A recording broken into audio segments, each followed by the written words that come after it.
evening, everybody, and welcome to another edition of Fire Up Florida. My name is Scott Morgan Roth, the Motor City Man Mouth. Pleased to be joined by my co-host Rod Peterson. And Rod, Hi, how you glad to doing, have you Scott? back. I'm doing fine. There's a reason why I'm wearing a University of Miami shirt because obviously Miami takes on Florida State. But there's also a reason why I'm wearing this USF hat too, and I'm going to tell you why. About an hour ago, I received word that USF men's basketball head coach Amir Abdur Rahim died today at age 43. He was undergoing a medical procedure at a Tampa area hospital and died due to complications. So once again, head coach Amir Abdur Rahim dead at the age of 43. Oh, So let me explain this to you really quickly. I had an opportunity to cover FAU and USF. I'm actually glad FAU's in the AAC, and I was at they call it the Yingling Center, whatever that thing is called. I call it the Sun Dome because that's all I ever know anyway, and that's where I got my degree. And I had an opportunity to meet the coach, and I'm going to tell you, Rod, okay, this guy here is one of the nicest people I have ever met. Thankfully, I did get a picture with him as well. And I told him, Coach, you're doing a great job, and I'm glad you're making my alma mater proud. Keep it up. And he said, thank you very much for your support. It's glad to have you here. You will not find a nicer guy than this. Gone too soon at the age of 43. my condolences, Scott, to you and to the fans of the program. That is terrible news. Tough way to start the show, man. Well, I want to get that off my chest a little bit, and I also wanted to pay tribute to him with this USF hat. That's why I'm wearing the Miami shirt because for the game, of course, this weekend, Candy and I will be covering, but this in honor of Coach. So what we're going to do, Rod, is we're going to go out there and dedicate this Fire Up Florida to Amir Abdur Rahim at the age of 43. Okay, so that's what we're going to do. And some other noteworthy news too. You want to talk about a busy week, Rod? I'm going to tell you this. There's going to be 16 NFL games, 3 World Series games, 41 NBA games, and guess what? 49 NHL games over the next week. How about that? You got all 4 major sports rolling. Okay. Not to mention some college football games are going to help go a long ways, I think, to determining the 12-team playoff, which I know we're here to talk hockey and fire up Florida here tonight. Right. But I've been enjoying your baseball shows this week and previewing the World Series. And I was talking with Serena. You talked about my lovely wife earlier. Can't remember if it was on the air or off. Mm-hmm. I don't know, man. I'm sure you're looking forward to the Yankees and the Dodgers. I am too. Hey, Joshua.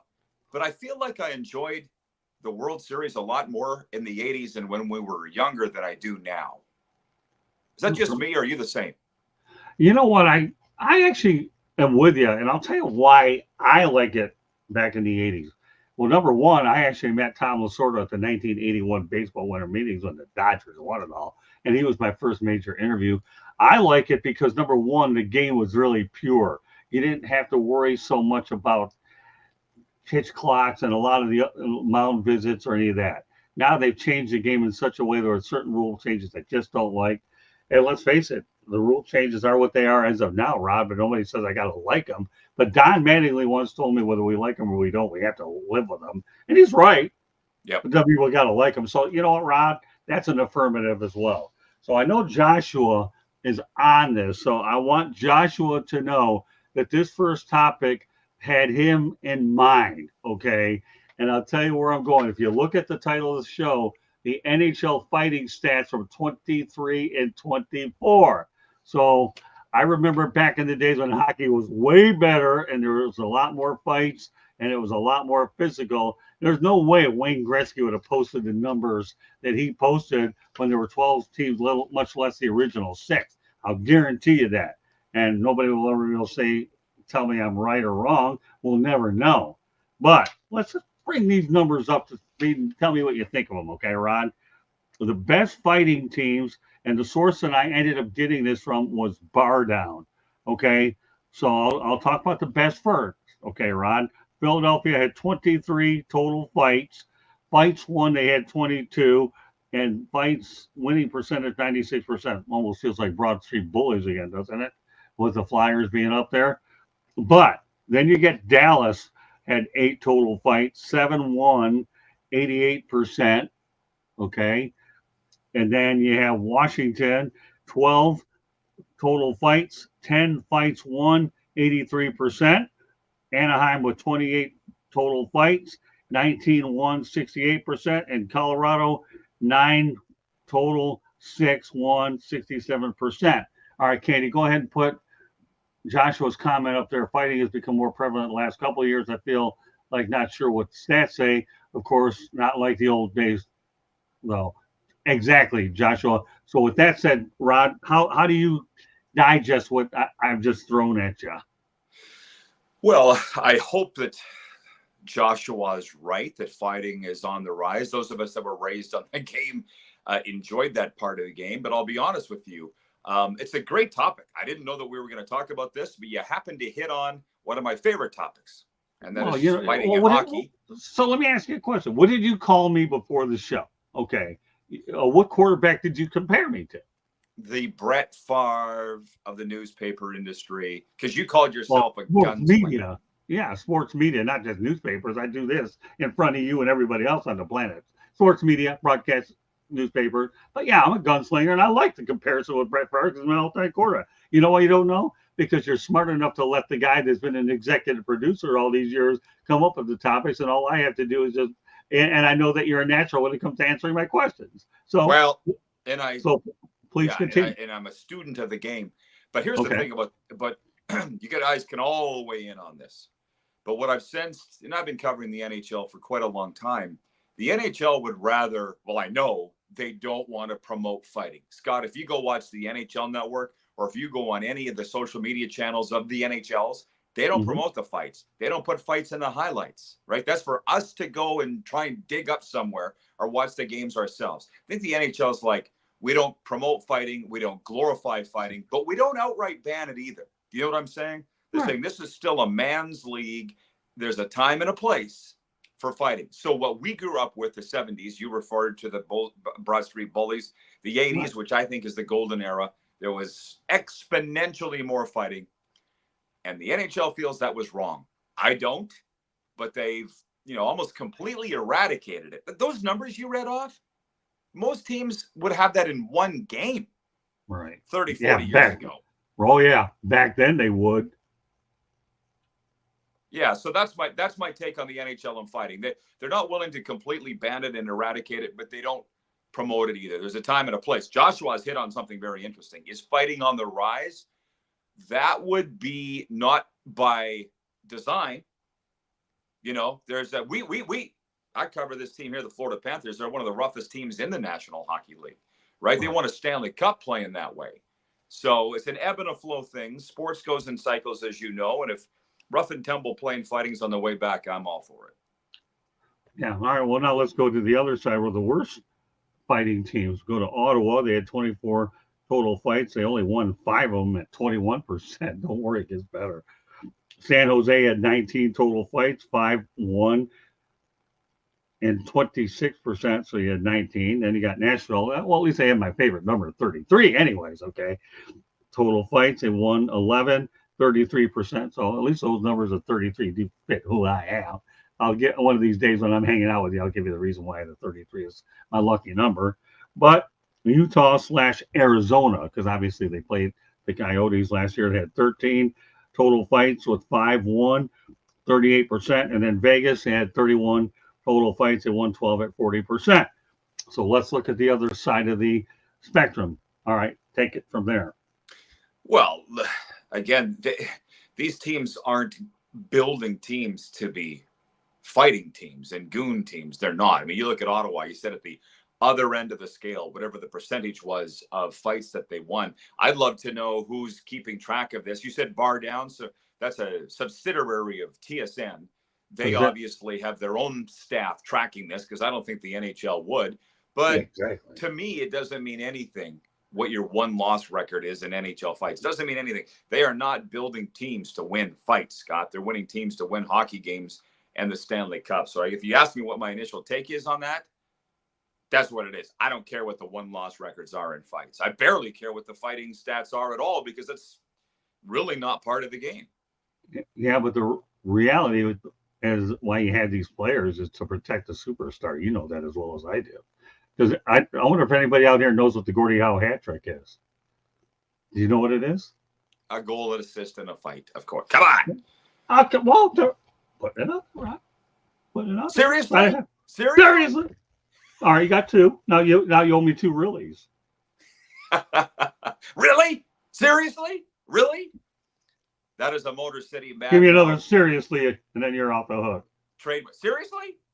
All right. So really, seriously, although you go back and forth, that's a trademark. That's a new one we're going to create when we're back together. But since we had these one-on-one banters here, good stuff, brother.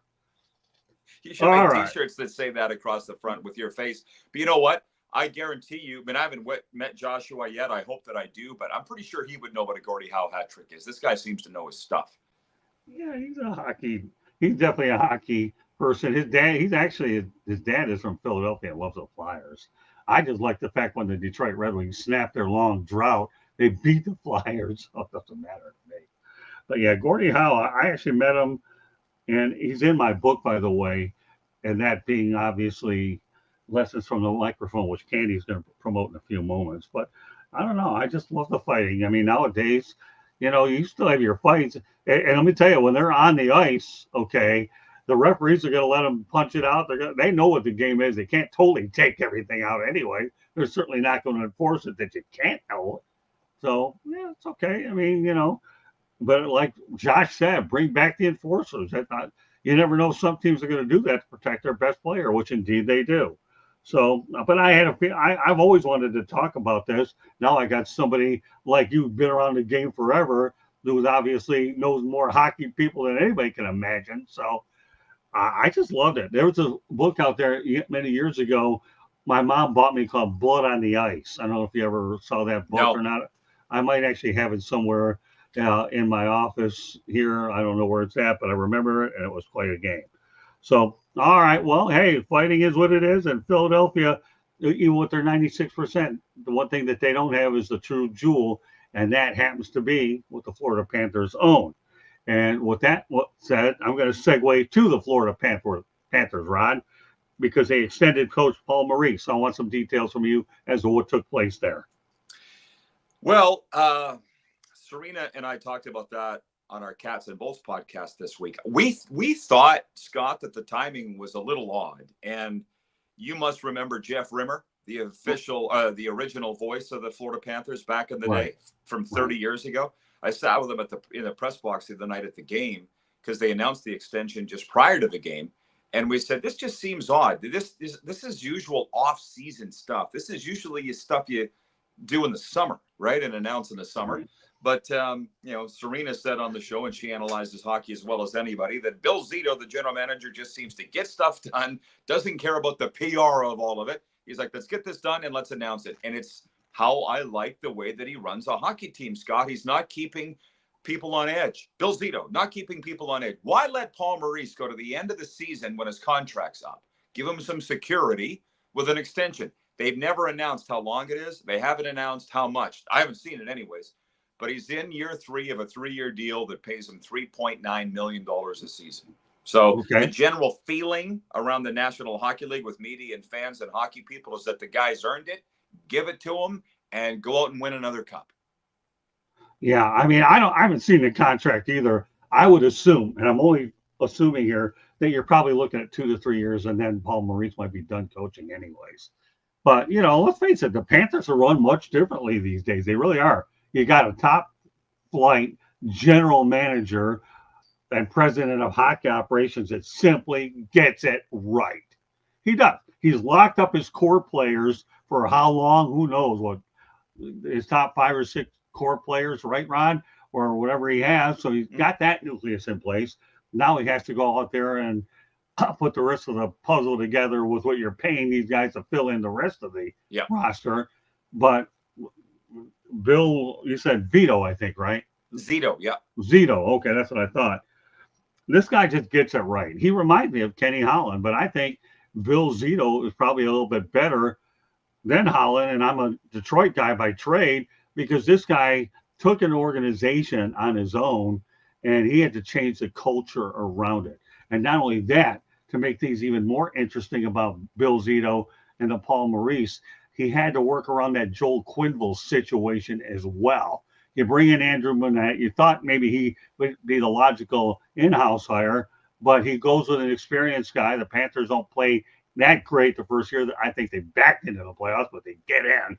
Is what you did. Then they marched their way to the finals, and then the following year, you know what? They had the eye of the tiger, okay, and they found themselves competing and winning the Stanley Cup when they returned. So Bill Zito, I think he's done an unbelievable job changing the culture himself by the way he handles his roster.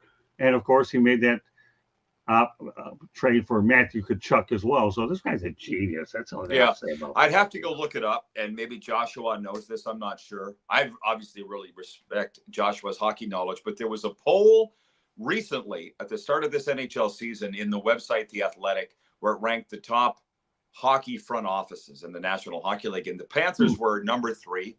And it was a poll amongst hockey executives across the NHL. And there was a quote in there, Scott, that said, the Panthers are run the way we'd all run it if we were in charge. Basically, run the way a hockey guy would run it, i.e. not leaving your people on edge, not waiting to the end of the last minute for contracts to run out. Look at what Jerry Jones does with the Dallas Cowboys, which is my NFL team. No, give people the security, reward them. And you mentioned culture. It's funny because I do get this a little bit. I've been here 4 years now, which kind of coincides with Zito's reign.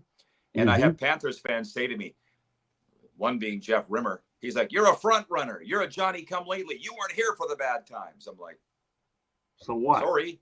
What am I supposed to do about that? I can't help that.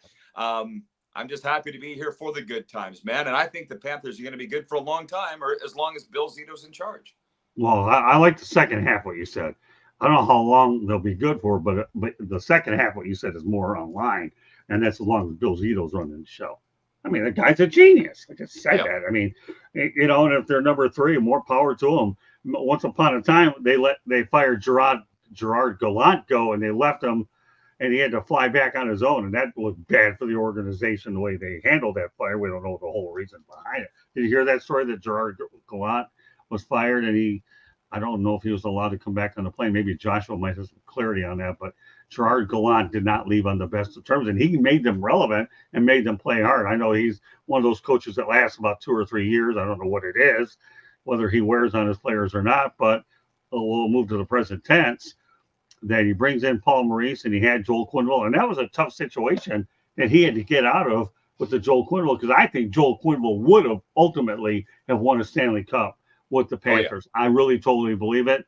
And you never know. I have a feeling that Joel Quenneville will definitely resurface. But that said, the one person who's going to surface now is Candy Epling, and she's going to take us to a station break. Good evening, everybody. And then there is the South Florida Tribune Publishing Company published a book called Lessons from the Microphone, Tuning into the Enduring Wisdom of Visionary Leaders. It is written by your host, Scott, the Motor City Madmouth Morganroth. It is available on Amazon, Barnes & Noble, Kindle, Apple, and Google Books. There is also a link on our website, www.southfloridatribune.com, where both these fine gentlemen write. Go read what they've written lately. And if you want to listen to our podcast, you can find it wherever you get your podcast. Monday nights, we talk baseball. Tuesday nights, we talk football. Wednesdays and Thursday nights on Sports Exchange and Fire Up. You never know what we're going to be talking about. And, of course, on Fire Up Florida, we are talking hockey. You can go to our website. There is also a link to our merchandise store where you can pick up some merchandise. If you see that red subscribe button in the lower right-hand corner, hit it, like us, share us with all your friends and family. And then, of course, if you'd like to advertise or sponsor a show, call Scott 954-304-4941. Our Twitter handle is @TribuneSouth. Back to you guys and the show. Thank you, Candy. All right, Rod. I'm going to really put you on the spot this time, my friend. And I am the gunslinger, and I'm going to make sure if you don't know this, you'll have material for your next Cats and Bolts podcast, okay? Have you Did you know if there were ever any professional hockey teams before the Florida Panthers arrived in town? Oh, probably. You always like to catch me on this old time history. I'm not sure why you do that, but Why? yeah, Because I'll tell you why I do that, because you know what? I do want to know how much you want to know about what you're doing locally. And if you don't, and why I come after this old time history is if you don't know it, then you can use it on one of your shows. I'm trying yes. to help you be a content creator. Now, whether you believe it or not, sorry, but still. No, I'm teasing you. Which I know you Tim are. Tebow, the Tim Tebow story, I did not know. So yeah, that was a very good tidbit that you'd unearthed, buddy. All I can remember is, come on, I don't really think about this stuff. It's not in my Yeah, purview. But that's all right. Orlando had a hockey team. Jacksonville, was it pre NHL or not? I'm not sure, but I've had buddies that played in both places. Okay. Well, I'm talking about South Florida. South Florida.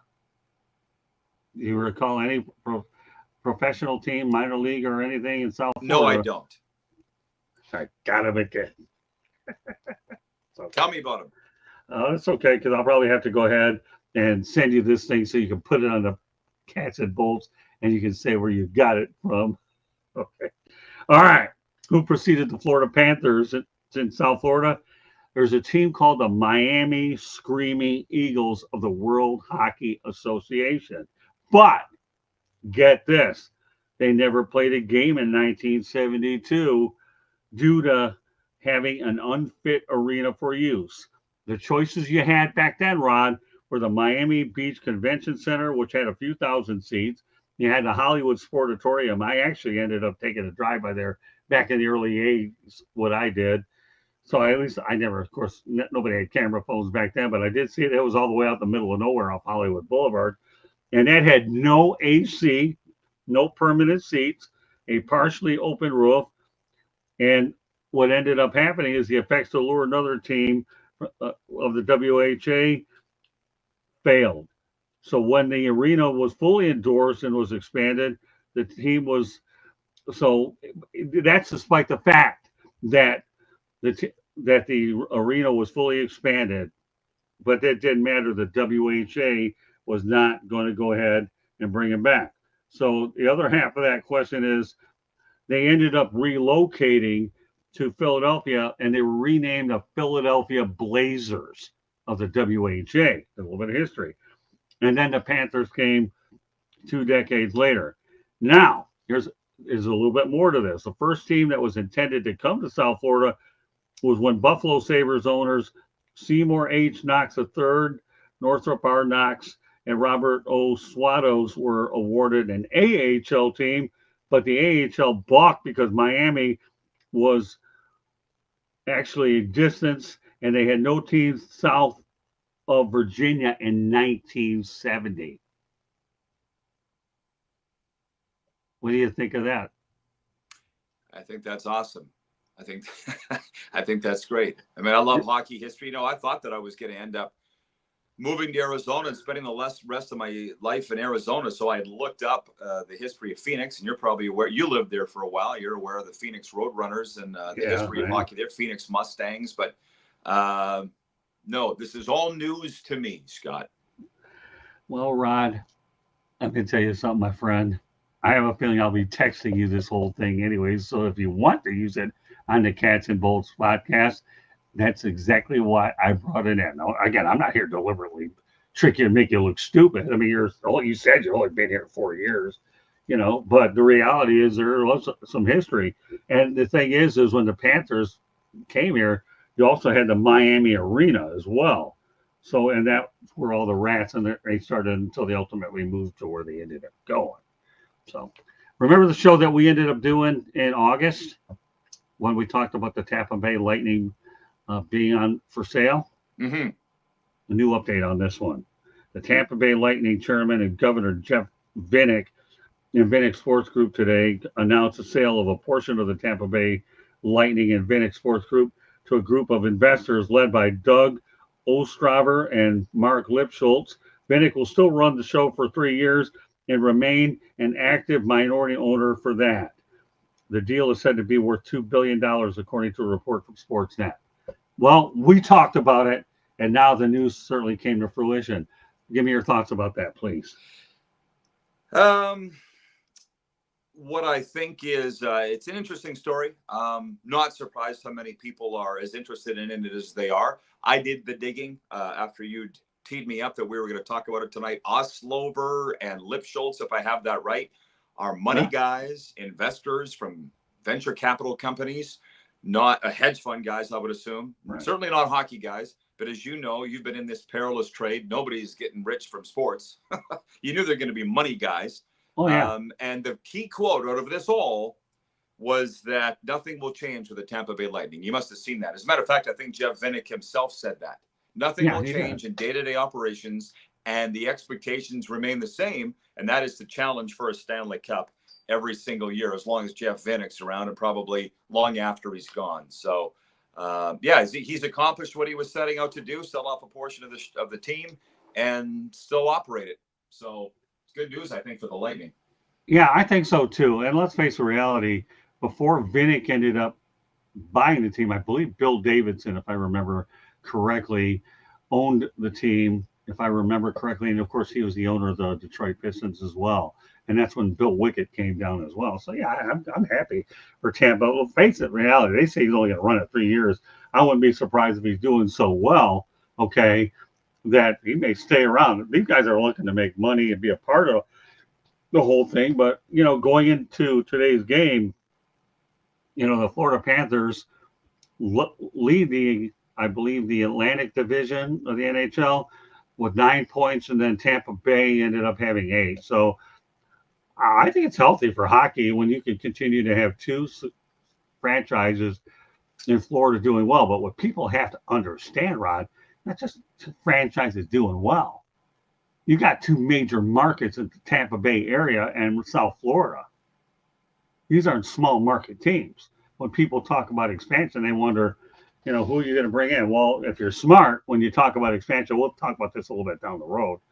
Are you going to bring in the Portlands and the Milwaukees, even though I think Milwaukee would be good, but the problem is they're like not inside of an hour. No, I think the next logical place you're going to go would be Houston, and then you would wind up going to Atlanta, knowing if they put the stadium in the suburbs. I've always advocated for Kansas City, but I like the fact that you got stability in the state of Florida, and this just goes to show another reason why you have that kind of stability. And $2 billion for what, a portion of it? I mean, let's face the reality. Hockey values and sports team values are going up. But the Lightning situation, when you talk about $2 billion, what you get for that money is you have 3 Stanley Cup champions in your pocket.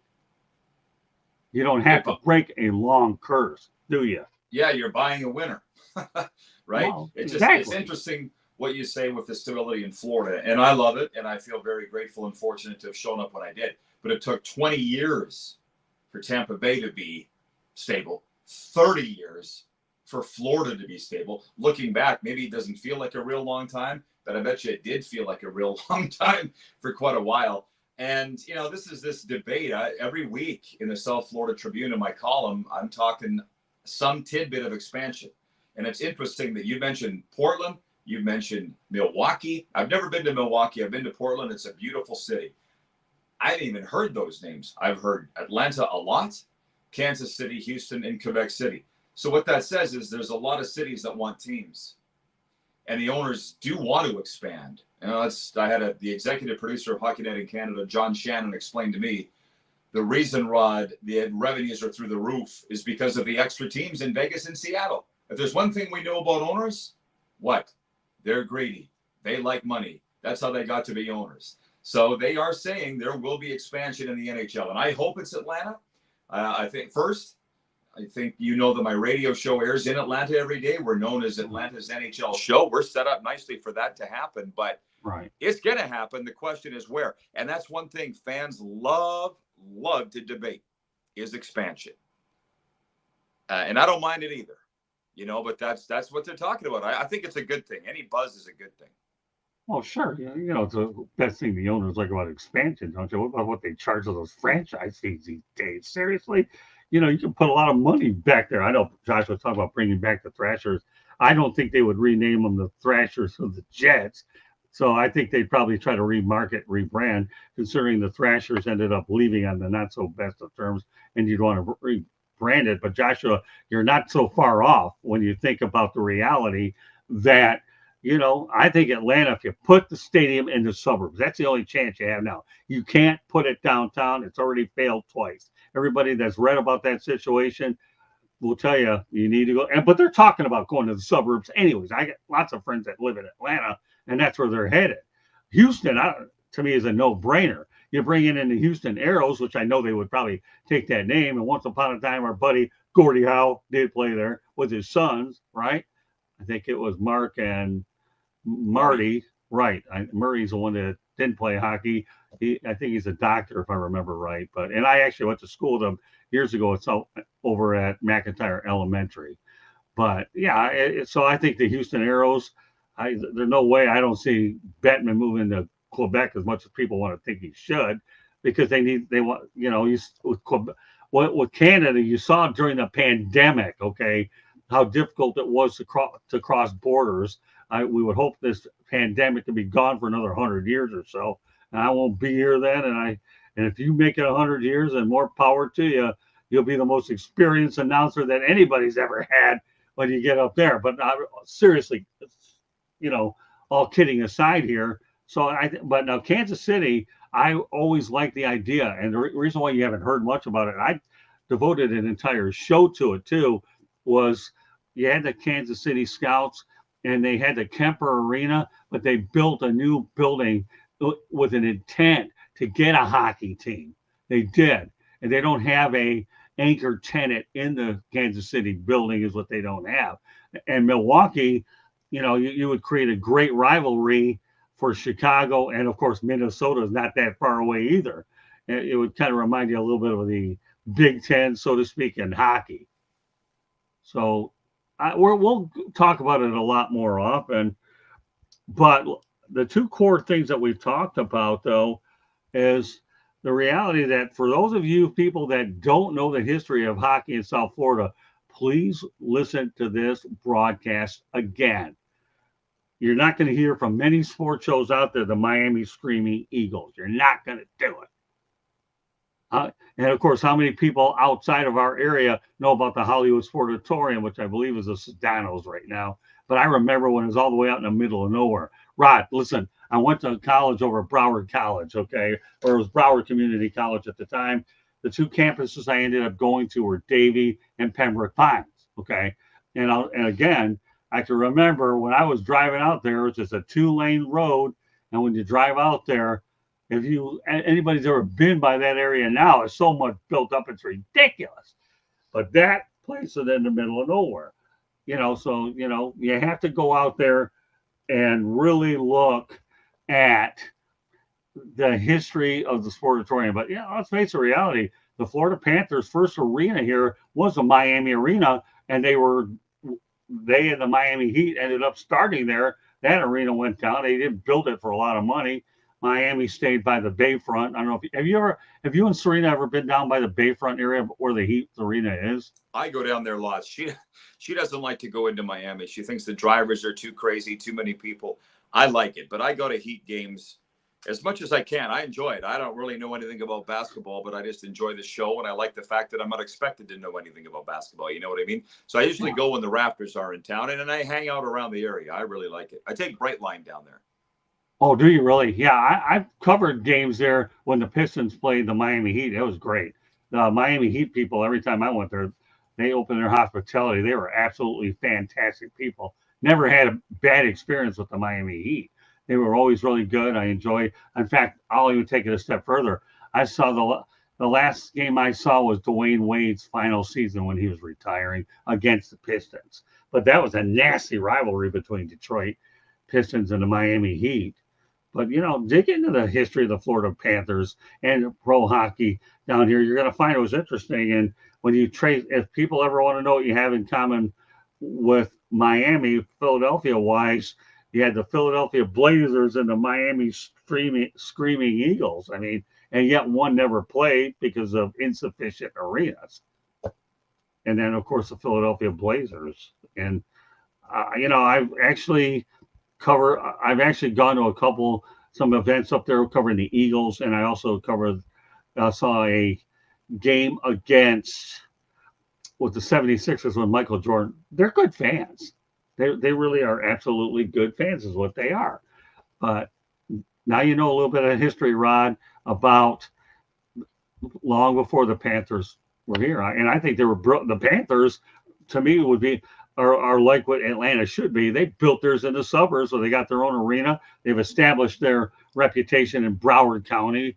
And I think the biggest thing that the Marlins screwed up was they didn't build their arena or stadium where it was accessible to all three counties instead of landing in the old Orange Bowl site, because I know that hampers their attendance. Of course, all that losing doesn't help matters any. So, like I told you, Rod, we had a loaded show, and did I definitely go out there and teach you a couple of things tonight? Oh yeah, it's been great. I'll be thinking about this history of Florida hockey. I was surprising when I did come here 4 years ago. I didn't think anybody even knew what hockey was. That's the perception, frankly, in Canada, and it's wrong. And right after this show tonight, I'm going over to Barnes & Noble to pick up Doug McLean's book, and I had to call there to see if they had it. And the gal at Barnes & Noble said, the last copy is here. We'll leave it at the front till and put your name on it. Well, who would buy? People are buying Doug McLean's book, the coach of the Panthers who took him to the '96 Stanley Cup final. They love hockey here, right? And the perception, maybe people don't care that's what people think, that they don't even know what hockey is. That's what I thought till I got here. It's kind of been a nice surprise. They've had hockey for a long time. Well, do you know who the goaltender is on that team? For the Screaming Eagles? No, I'm talking about, I wouldn't go that John far. Van Beesbrook. Yeah, he's from the Detroit area. Yeah, Roger Nielsen was also a big part of this franchise back in the day as well.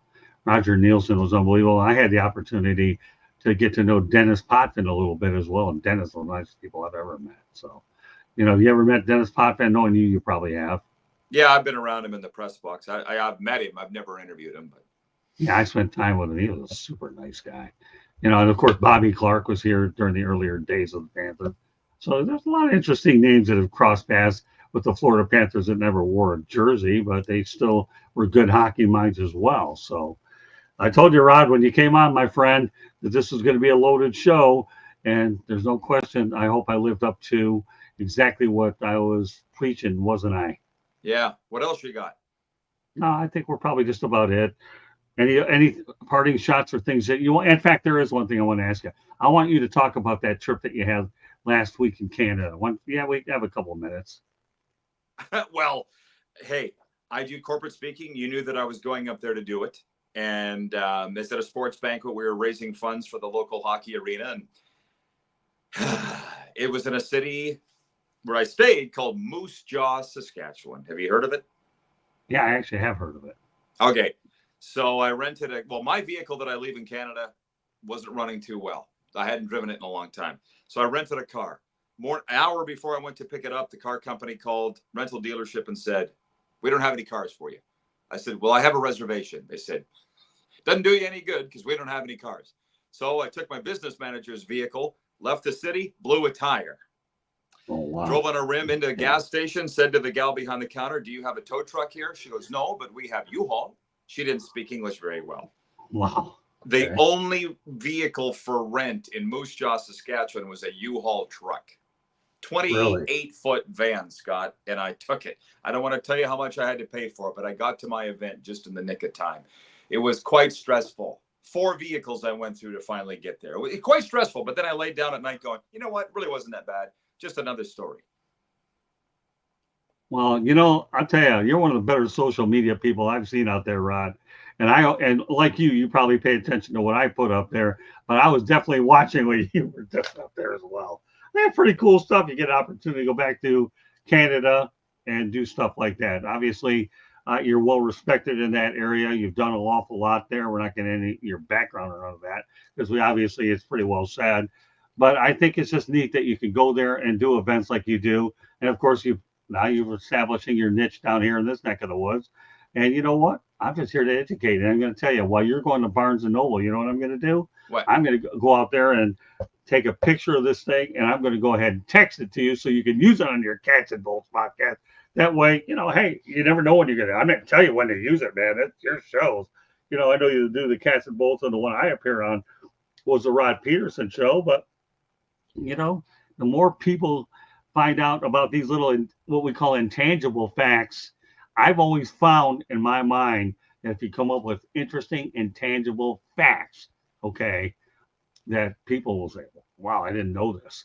And the philosophy that I have on this network is my goal here is to entertain and educate, okay? And as long as I can do both of those and somebody can get something out of the show, my goal is to keep retaining a following based on those important principles. For those of you that are just joining us, I do want to repeat that at the top of the hour, unfortunate news came across, and that's USF men's basketball head coach Amir Abdur-Rahim died today at the age of 43. He was undergoing a medical procedure at a Tampa area hospital and died due to complications. Once again, rest in peace, coach. And I'm going to ask you before we get off the air, what's your prediction for the World Series? I'm cheering for the Yankees. I have no idea how long it's going to go or who's going to win. I'll say Yankees in 6. Aaron Judge, I think, is going to get hot. They got the offense, right, with Soto and Gleyber Torres. You? I've been going Yankees 7. I'd like to see Giancarlo Stanton finally get a ring. Soto's already got his. I'm always for guys that definitely have an opportunity to get rings. And a few Marlins are on there. You have Giancarlo Stanton, Jazz Chisholm, and John Birdie, the track up I-95. So I'm with the Yankees in 7. I have great memories with both the Dodgers as well as the Yankees. Last night on the Sports Exchange, I had longtime sports media personality Larry Bluestein was on last night, and him and I were on the Sports Exchange. If you haven't watched it, it's a good show to watch and learn a little bit about that. But the reality to me is, you talk about the Yankees' iconic history. They have a chance to get World Series number 28, and they've been in like 40 some of these series. But the Dodgers are loaded. You got a series featuring 2 of the team's higher payrolls, and now for this one situation here, money will definitely looks like it bought a championship. So I'm going to put Candy Edling on one more time for our station break, and then we'll call it a night. Rod, appreciate you working a little extra duty tonight, but I told you, my friend, I was going to make it worth your while, but I got to let you out of here a little earlier so you can get that book, but it won't be much longer, but she is going to do a station. You bet. Stand by. Thank you. South Florida Tribune Publishing Company published a book, Lessons from the Microphone, Tuning in the Enduring Wisdom of Visionary Leaders. It is written by your host, Scott, the Motor City Madmouth Morganroth. The text about his 40-plus years in the media industry and how it has changed.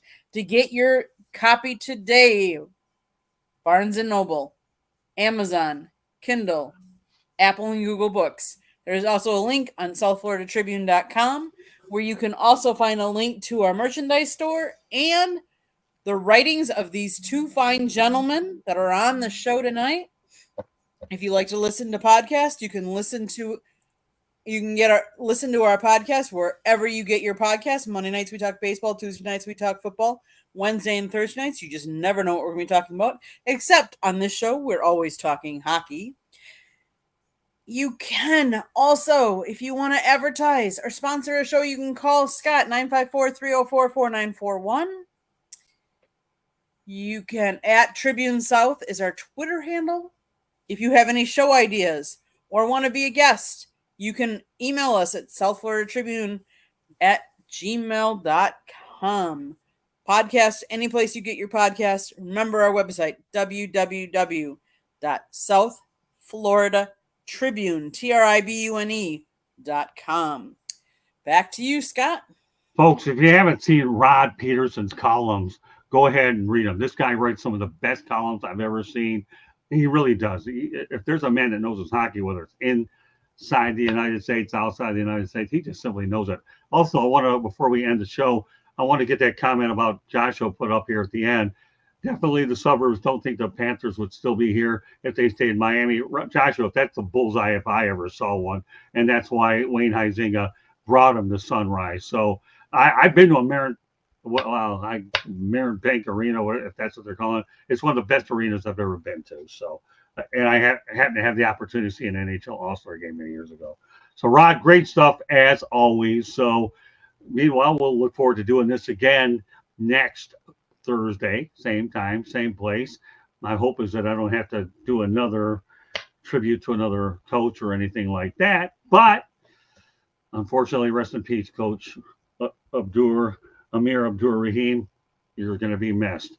But we love the great work that you did. You led USF to 25 wins, and hopefully you'll lead another great team in heaven. So, Rob, looking forward to being on Rod's show next Friday, I think. So stay tuned. Yeah, but we'll have one of these shows before then. So great work, guys. Great work, Candy. Thank you, Scott. Appreciate it. Enjoy the sports. Enjoy the World Series. Thank you, Joshua. Hey, Rod, great job as always. I know what I'm getting with you. I got a thoroughbred, and I'm proud as heck to have you as my co-host. Same here. So on behalf of Rod, this is Scott. Have a great night. This concludes this edition of Fire Up Florida. Good night, everybody.